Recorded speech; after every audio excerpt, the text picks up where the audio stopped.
ನಮಗೆಲ್ಲ ಗೊತ್ತೇ ಇರೋ ಹಾಗೆ ಇವತ್ತು ಪ್ರಧಾನಿ ನರೇಂದ್ರ ಮೋದಿ ಅವರು ಪ್ರಚಾರ ಕಾರ್ಯದಲ್ಲಿ ತೊಡಗಿಸಿಕೊಳ್ಳುವಂತ ನಿಟ್ಟಿನಲ್ಲಿ ಕರ್ನಾಟಕಕ್ಕೆ ಬರ್ತಾ ಇದ್ದಾರೆ. ಮೊದಲಿಗೆ ಚಿತ್ರದುರ್ಗಕ್ಕೆ ಬಂದು ಆ ನಂತರದಲ್ಲಿ ಮೈಸೂರಿನ ಕಡೆಗೆ ಅವರು ಪ್ರಯಾಣವನ್ನ ಬೆಳೆಸ್ತಾರೆ. ಇದೇ ಸಂದರ್ಭದಲ್ಲಿ ಮೈಸೂರಿನಲ್ಲಿ ಪ್ರಧಾನಿ ನರೇಂದ್ರ ಮೋದಿ ಅವರಿಗೆ ಒಂದಷ್ಟು ಸ್ಪೆಷಲ್ ಗಿಫ್ಟ್ಗಳು ನೀಡಿ ಅವರನ್ನ ಸತ್ಕರಿಸೋದಕ್ಕೆ ಸಿದ್ಧತೆಗಳು ಆಗ್ತಾ ಇದೆ.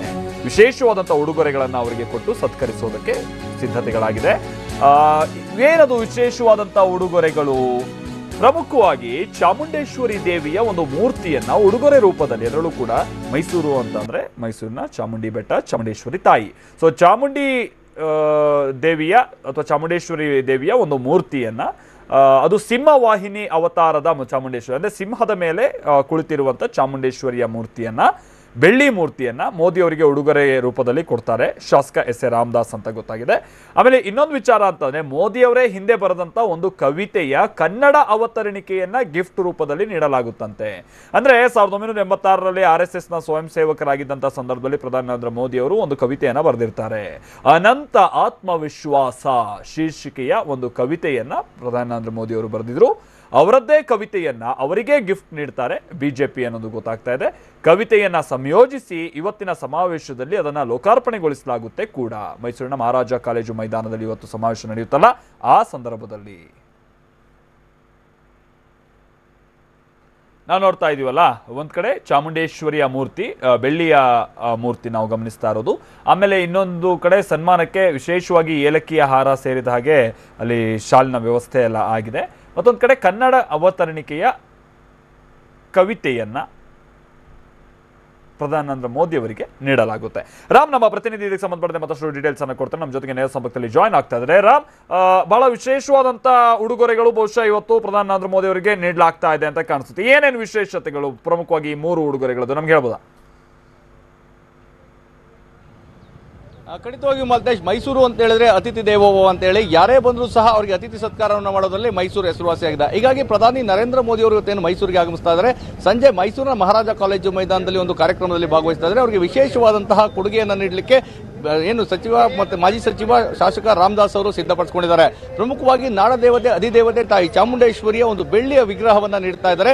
ಅವರು ಅದಕ್ಕೆ ಕಾರಣವನ್ನು ಸಹ ನೀಡಿದ್ದಾರೆ. ಅಂದ್ರೆ ಮೋದಿಯವರು ದುರ್ಗೆಯ ಆರಾಧಕರು, ಈಗಾಗಲೇ ದುರ್ಗಾ ಪೂಜೆಯನ್ನು ಸಾಕಷ್ಟು ಮಾಡಿದ್ದಾರೆ.